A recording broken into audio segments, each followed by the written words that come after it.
The conference room smelled like stale coffee and panic sweat, that specific blend that usually meant someone was about to get fired in the Austin tech scene. I sat at the head of that polished mahogany table, hands flat on my MacBook Pro, watching Chelsea Morrison wave a laser pointer at my screen like she was conducting some corporate orchestra from hell. I wasn't nervous. After 22 years in this business, starting as a fresh-faced ex-Army communications specialist with nothing but a community college degree and a head full of determination, nervousness was for people who didn't know their systems inside and out. I'm Kyle Harrison, 47 years old, and for the past 6 years, I'd been the guy keeping Logiflow Solutions running while everyone else worried about quarterly reports, team-building retreats, and whatever buzzword was trending on LinkedIn that week. Before that, I'd cut my teeth at 3 different startups, watched 2 of them fold because they prioritized flash over fundamentals, and learned that in this business, experience isn't just valuable, it's survival. Standing there in her designer blazer was Chelsea Morrison, 29 years old, fresh Stanford MBA with a smile that looked like it came from a corporate training manual.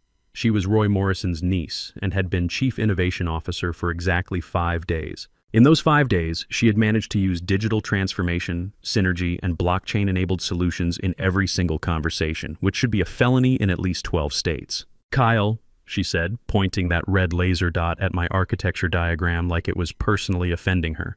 "I'm looking at this Node 7 optimization module, and honestly, it screams legacy bloat. We need to streamline for the data core acquisition. Think lean, think agile, think future ready." The room went dead quiet. My team, 8 solid engineers who knew their stuff, stared at their laptops like they were praying to the coding gods. They knew Node 7 wasn't bloat. It was the load balancing engine that kept our platform handling 15,000 concurrent requests without melting down like a server farm in a Texas summer. You don't look at a Ferrari engine and call it cluttered just because you can't identify the carburetor. "It's not bloat, Chelsea," I said, keeping my voice level the way you do when explaining explosives to someone holding a lit match. "It's the latency reduction protocol, bypasses legacy. SQL queries, routes directly through cache memory layer, improves throughput by 15%. You remove it and API response time jumps from 75 milliseconds to 4 seconds. She laughed, that wet, condescending sound that young executives make when they think they're smarter than everyone in the room combined. 4 seconds? Kyle, users wait longer for their coffee to brew. Look, I'm CIO now. Uncle Roy put me here to modernize this company for acquisition. DataCore Technologies wants lean, agile architecture, not some relic from the dial-up era. The dial-up era. I'd built that relic 3 years ago using cutting-edge distributed caching algorithms. But explaining that to Chelsea would be like explaining quantum physics to a goldfish. She walked over to the development console that was mirrored on the big screen, her heels clicking like a countdown timer. My stomach tightened. She had admin access. I told Roy, her Uncle Roy, that giving her admin access was like handing a loaded weapon to someone who'd never seen a gun. But Roy just patted my shoulder with that paternal smile and said she needed to feel empowered to drive change. "Kyle, we don't need this legacy back-end voodoo," Chelsea announced to the room like she was delivering a TED Talk. "We need clean, modern, cloud-native solutions." "Chelsea," I said, standing up slowly, the way you stand when you see someone about to step into traffic. "Don't touch that repository." "I'm cleaning house," she smirked, her finger hovering over the mouse. "This is what digital transformation looks like in practice." She highlighted the Node 7 directory, the entire module, 3 years of optimization work, the core logic that handled our data migration system for enterprise clients, the foundation that everything else was built on. "Chelsea, if you delete that, the staging environment collapses," I warned, my voice dropping an octave. "We have auto-deploy enabled for tomorrow's demo with DataCore." "You worry too much, Kyle. That's your problem. You're stuck in legacy thinking. We need to move fast and break things." Move fast and break things. Facebook's old motto, back when they were a college startup, not a multi-billion-dollar corporation that had learned the hard way that some things shouldn't be broken. "You're about to break the entire platform," I said. "Trust the process," Chelsea said. Then, with a theatrical flourish that belonged in a bad Broadway play, she clicked delete. The screen flickered. She clicked commit, then push. The terminal scrolled green text for exactly 2.3 seconds, then stopped. "Done," she said, dusting off her hands like she'd just finished some manual labor. "Leaner already. I can feel the efficiency. The silence that followed wasn't just quiet, it was a vacuum, a black hole of sound where the collective intake of breath from 8 experienced engineers created its own weather system. Dale, my junior developer, a 26-year-old kid I'd personally trained from knowing nothing but HTML to understanding distributed systems, looked like someone had just shot his dog in front of him. He stared at me with wide eyes, pleading for me to pull some miracle fix out of my back pocket. But I couldn't fix this. Not this time. Not in 30 minutes. Not in 30 hours. You just deleted the authentication layer, I said, sitting back down with a strange calm washing over me. It was the calm of a demolition expert watching carefully placed charges detonate exactly as calculated, even when those charges were set by an idiot. The application is now a front-end shell. Can't fetch data, can't authenticate users, can't process transactions. It's a zombie. Chelsea turned to me, her face reddening like a thermometer in August. See? This is exactly what I'm talking about. Negativity. Resistance to change. You're toxic, Kyle. You're not a culture fit for the new Logiflow. She puffed out her chest like a bantam rooster. You're fired. Get your stuff and be out before the sprint review ends. The room actually gasped. Dale stood up so fast his chair rolled backward. Sit down, Dale, Chelsea barked. Or you're next. I looked at Chelsea. Looked at the screen where 6 years of my work used to be. Looked at my team, who looked like they were watching their own execution. Then my phone buzzed on the table. It had been buzzing for weeks, blocked number, always at inconvenient times. I knew who it was. I'd ignored it because I was loyal. Loyal to Roy Morrison, who gave me a shot 6 years ago when I was just another ex-military guy with a community college degree and a reputation for fixing what other people broke. Loyal to the code I'd built. Loyal to the team that depended on me. But loyalty is a two-way street, and I was apparently the only one driving on it. I picked up the phone. This time the caller ID wasn't blocked. It just said DataCore Technologies. Chelsea was still talking, rambling about fresh perspectives and rockstar ninjas and paradigm shifts. She thought she'd crushed me. She was waiting for the tears, the begging, the desperate pleas, I need this job. 22 years in this business teaches you that when someone shows you who they really are, you believe them the first time. I swiped right. This is Kyle, I said, my voice carrying across the conference room like I was announcing the weather. The voice on the other end was smooth, professional, with just a hint of urgency. Brett Thornfield, VP of Engineering at DataCore Technologies, the very company that was supposed to acquire Logiflow for $180 million next week. Kyle, Brett said, and I could hear him leaning forward in whatever expensive chair he was sitting in. We haven't heard back from you regarding our offer. We're finalizing due diligence on Logiflow tomorrow. Honestly, looking at their architecture documentation, you're the only reason we're still interested. The rest of it looks like amateur hour. I looked at Chelsea. She was smirking, arms crossed, probably thinking this was some recruiter calling about extending my car warranty. Yes, I said into the phone, loud enough for everyone in that glass-walled room to hear. I accept DataCore's offer. Chelsea's smirk died like a Windows 95 computer. I can start immediately, I continued, watching her face cycle through confusion, then understanding, then panic. Actually, I'm free right now. My schedule just cleared up unexpectedly. Brett paused on the line. Even through the phone, I could hear him processing this. That's fast. Everything okay on your end? Everything's perfect, I said, locking eyes with Roy Morrison's niece. I'll see you in an hour. I hung up, closed my MacBook with the kind of deliberate care you use when handling something expensive, stood up and unplugged my charger, the cord retracting with a satisfying zip. Good luck with the deploy tomorrow, Chelsea, I said. Hope your digital transformation goes exactly as planned. I walked toward the door, my boots clicking on the polished concrete floor like a countdown timer. Behind me, Chelsea was shouting something about insubordination and security escorts, but I barely heard her. I was already doing the math in my head. Node 7 handled the authentication tokens for the entire platform. Without it, the admin panel would lock everyone out, including Chelsea, within 60 minutes when the session cache expired. She hadn't just fired me, she'd locked herself inside a burning building and thrown away the key. The walk from the conference room to my desk was less than 50 feet, but it felt like crossing the border between two different countries. The open office space of Logiflow hummed with the usual mid-afternoon energy that tech companies specialize in. Sales guys ringing gongs for closed deals, marketing people arguing about font kerning like it was a matter of national security, and the espresso machine in the break room screaming like a banshee every 3 minutes. None of them knew that the company was already dead. They were all walking around on a corpse that just hadn't started to smell yet.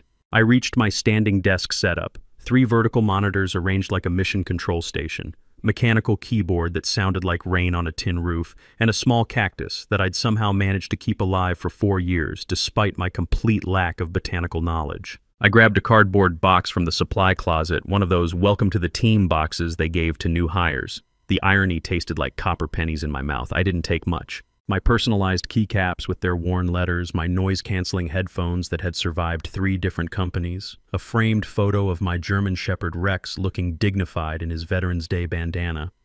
I left the company hoodie hanging on my chair. Left the branded water bottle with the inspirational quote about disrupting the status quo. Left the 5-year service plaque made of cheap acrylic that was already starting to scratch. Kyle. I turned around. It was Glenn, our lead systems administrator. A pale, permanently caffeinated guy who looked like he lived in the server room and probably did on weekends. He was wearing a t-shirt that said, "There's no place like a 127.0.001, localhost, the universal address that means home to anyone who's ever configured a network." Glenn was the only other person in the building who understood our infrastructure well enough to know what Chelsea had just done, mostly because he was the one who got woken up at 3 a.m. when things went sideways. Is it true? Glenn whispered, glancing nervously over his shoulder toward the glass-walled conference room where Chelsea was still gesticulating wildly at the whiteboard like she was trying to summon a demon.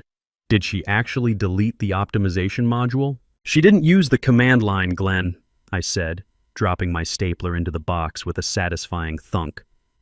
"She used the GUI, point and click delete, then confirmed it with a dialog box. She thinks she's streamlining." Glenn lost what little color he had left. He looked like he'd just been told that Santa Claus was real and he was on the naughty list. But Kyle, the API gateway, the load balancers, they all rely on Node 7 to route traffic properly. Without the authentication layer, I checked my Apple Watch. Health checks will fail in about 7 minutes. Then the autoscaler will detect the failed instances and try to spin up new ones to compensate. But since the base Docker image pulls from the main branch, the one Chelsea just committed her improvements to, every new instance will spin up broken. "Infinite crash loop," Glenn whispered, and I could practically see the AWS billing calculator spinning in his head. Yep, and AWS is going to charge us for thousands of instances spinning up, failing their health checks, getting terminated, and spinning up again every second, until someone with admin access manually intervenes. Glenn reached for his phone like a gunslinger. "I have to stop the deployment pipeline." "Don't," I said, my voice sharp enough to cut glass. Glenn stopped, his hand frozen halfway to his phone like he'd been caught stealing cookies. "What?" "She fired me, Glenn, explicitly. For obstruction. If you try to roll back her changes now, you're undermining the CIO's vision. You're obstructing her digital transformation." I leaned in close enough that only he could hear me. "And Glenn, you've got a mortgage and twins on the way. Don't give her an excuse." Glenn swallowed hard, his Adam's apple bobbing like a fishing lure. He looked at the server status dashboard mounted on the wall, a massive display showing all our systems humming along with beautiful green lights. Green, green, green across the board. It was the calm before the red storm. So we just let it burn?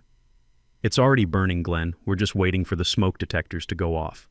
I picked up my cardboard box of personal effects. "Do me a favor. Don't fix it. Not tonight.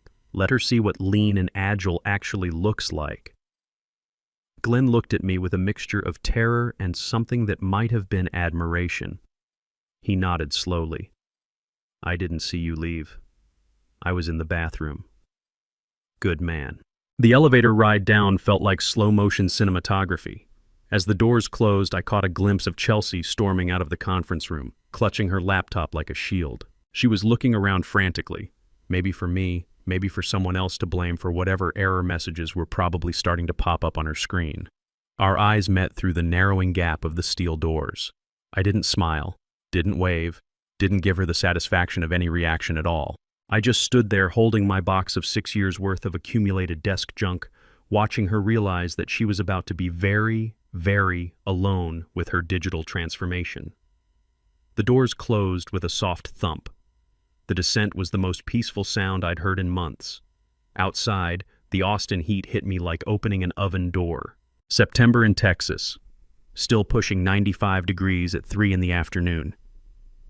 I took a deep breath of hot air that smelled like barbecue smoke and car exhaust instead of stale coffee and fear. I called a rideshare. "Where to?" the driver asked, a guy in his 60s wearing a University of Texas cap. "Datacorp building downtown. The big glass tower on Congress. Fancy," he said, pulling into traffic. "You work there?" As of about 10 minutes ago, yeah. The ride gave me time to think. 22 years in this industry had taught me that there are two kinds of people: builders and destroyers. Builders understand that every line of code is connected to every other line, that systems are ecosystems, that you don't just delete things because you don't immediately understand their purpose. Destroyers think complexity is always bad, that legacy is a dirty word, that moving fast is more important than not breaking things. Chelsea was a destroyer, and she'd just destroyed herself. My phone started buzzing with notifications, Slack messages, even though I was technically fired. Apparently Chelsea hadn't revoked my access yet. 3:47 p.m. Dale. "Kyle, something's wrong with the health checks. API Gateway is throwing 502s. 3:52 p.m. Lisa, QA. User authentication is completely broken. Can't log into staging at all. 3:55 p.m. Glenn, AWS billing alert. Instance count spiking. This is bad. I turned off the notifications. Not my circus anymore." Datacorp Technologies occupied floors 30 through 40 of a gleaming tower that probably cost more to build than Logiflow's entire valuation.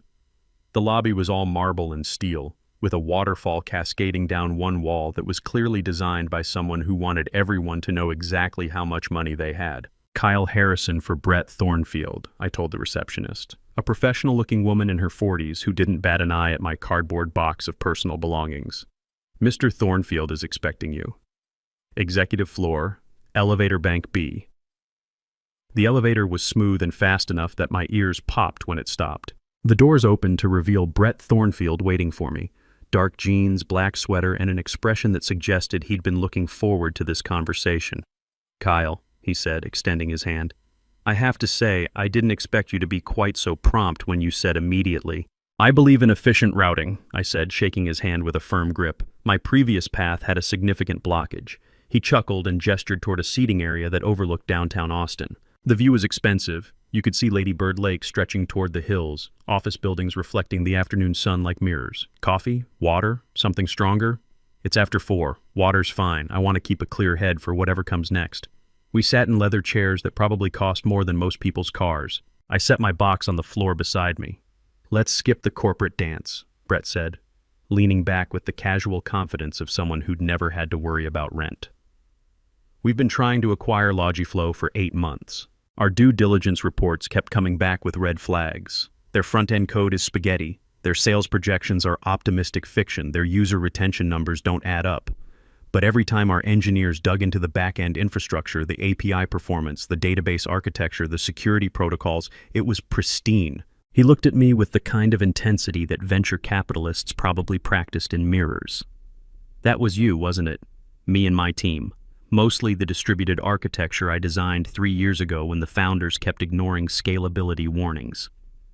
"And now you're here," Brett said, saying you're immediately available, which suggests something interesting happened at Logiflow in the last hour. Chelsea Morrison, that's Roy's niece, their new CIO, decided to modernize the code base this afternoon. She deleted the Node 7 optimization module from production. Then she fired me for trying to explain why that was a catastrophically bad idea. Brett's eyebrows went up, but he didn't look shocked. He looked like a poker player who'd just seen his opponent go all in with a bad hand. "So if we were to complete our acquisition of Logiflow tomorrow as planned, we'd be buying what exactly?" "A front-end interface that displays pretty error messages," I said, taking a sip of the sparkling water that had materialized on the side table. "The data's technically still there in the databases, but the authentication engine, the load balancing logic, the caching layer, all gone. I'm the only one who knows how to rebuild it quickly, and even I would need months to reverse engineer it from scratch." "And the documentation?" Chelsea doesn't believe in documentation, called it legacy bloat that slows down innovation. Brett smiled, and it was genuine this time. The kind of smile you see on someone's face right before they make a very profitable decision. "Kyle, I'm going to be completely honest with you. We don't actually want Logiflow. We don't care about their brand, their customer list, or their logistics application. We wanted the underlying technology to power our new fintech platform." He pulled out a tablet and slid it across the coffee table. This is Project Catalyst. It's what we've been planning to use Logiflow's infrastructure for. Since that infrastructure is currently, how did you put it, displaying error messages? Why don't we just build it from scratch with the engineer who designed the original? I looked at the tablet. The schematic showed a high-frequency trading platform that needed three things: speed, security, and reliability. Everything I'd spent 6 years building for a company that shipped boxes now applied to a system that would move millions of dollars in microseconds. You want me to rebuild it? Better, Brett said, leaning forward. I want you to be head of architecture for Project Catalyst, equity partner. Triple your Logiflow salary, team of your choosing, and complete technical autonomy. No founder relatives, no MBAs telling you to delete load-bearing code. I could see the architecture in my head already. Clean slate. No legacy debt. No quick fixes bolted onto systems that were never designed to handle them. Just pure engineering. What happens to the Logiflow acquisition? Brett tapped the glass table with one finger. We have a material adverse change clause in our letter of intent. If the target company's core technology is significantly degraded during the due diligence period, we can walk away without penalty. He looked at me with the expression of someone about to ask a very important question. Would you say Logiflow's technology has been significantly degraded? I thought about the error logs that were probably flooding every monitor in their office right now. I thought about Glenn sweating in the server room. I thought about Chelsea staring at screens full of red text that she couldn't read, much less understand. I'd say Logiflow's technology is non-existent. Then we walk, and we build Catalyst. I had one condition. I want to hire 4 people from Logiflow once the dust settles. My junior developer Dale, Glenn the sysadmin, Lisa from QA, and Scott from DevOps. Done. Welcome to DataCore, Kyle. We shook hands, and I felt something I hadn't felt in years. Genuine excitement about going to work. The first week at DataCore was like stepping out of a heavy metal concert into a library. No one screamed at meetings. No one used disruption as a verb. Code reviews were thorough but focused on the actual code, not office politics. When I requested a Rust-based development stack, something I'd been begging Logiflow to adopt for 3 years, it was approved in one email. 3 words. Sounds good. Proceed. Meanwhile, my phone became a real-time documentary of corporate collapse. I hadn't blocked my former teammates. I needed to know they were okay, and honestly, a dark part of me needed to witness the aftermath. Tuesday, 11:23 p.m. Dale. Autoscaler hit 22K in AWS overages today. Chelsea's screaming that Amazon is trying to bankrupt us. She tried to edit the Kubernetes config in Microsoft Word. Word, Kyle.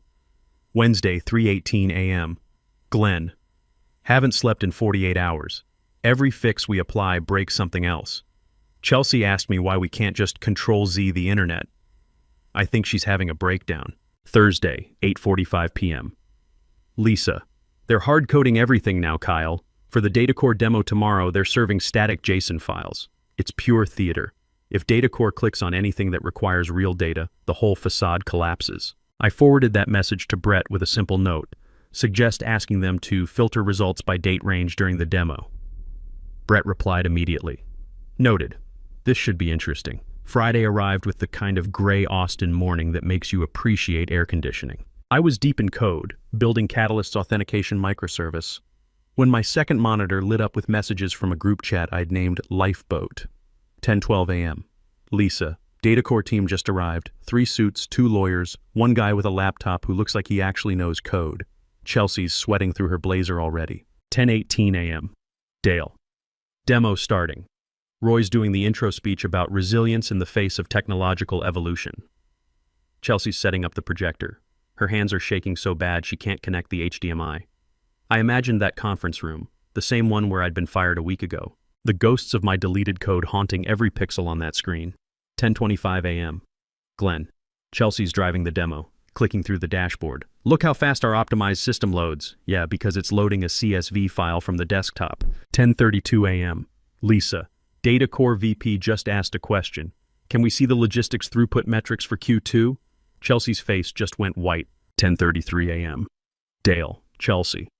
We focus on real-time analytics, so historical data is archived in our cloud optimization layer for performance reasons. 10:35 a.m. Glenn, DataCore guy. Please unarchive it then. We need to validate the data integrity before finalizing acquisition. This was the moment, the kill shot. There was no archive. There was no cloud optimization layer, there was no data integrity to validate because there was no system to validate it with. 10:38 a.m. Lisa. Chelsea's typing frantically. She's trying to edit the JSON file live, in front of them. Oh my god. 10:39 a.m. Dale. Error 500. Giant red error box on the projector screen. Undefined is not a function. Chelsea's shouting at the laptop like it personally betrayed her. 10:42 a.m. Glenn. Datacore lawyer just stood up. This application isn't making any network requests. We're monitoring your traffic. This is a static web page pretending to be a platform. I could feel the air being sucked out of that room from 15 miles away. The fraud was exposed. They weren't just selling a broken car, they were trying to sell a cardboard cutout of a car. 10:45 a.m. Lisa. It's over. Datacore team packed up without saying goodbye. Roy looks like he's having chest pains. Chelsea's staring at the wall like she's seeing ghosts. 10:47 a.m. Dale. Roy just turned to Chelsea. Where's the backup? Where's Kyle's code? Chelsea. I told you, Uncle Roy, I streamlined it. I think she's about to cry. I closed the chat and went back to writing clean, beautiful code that would actually work. Brett appeared in my office doorway an hour later. We formally withdrew our offer. Legal's drafting a breach of good faith notice. They wasted 6 months of our time with what amounts to fraud. And the technology? Worthless.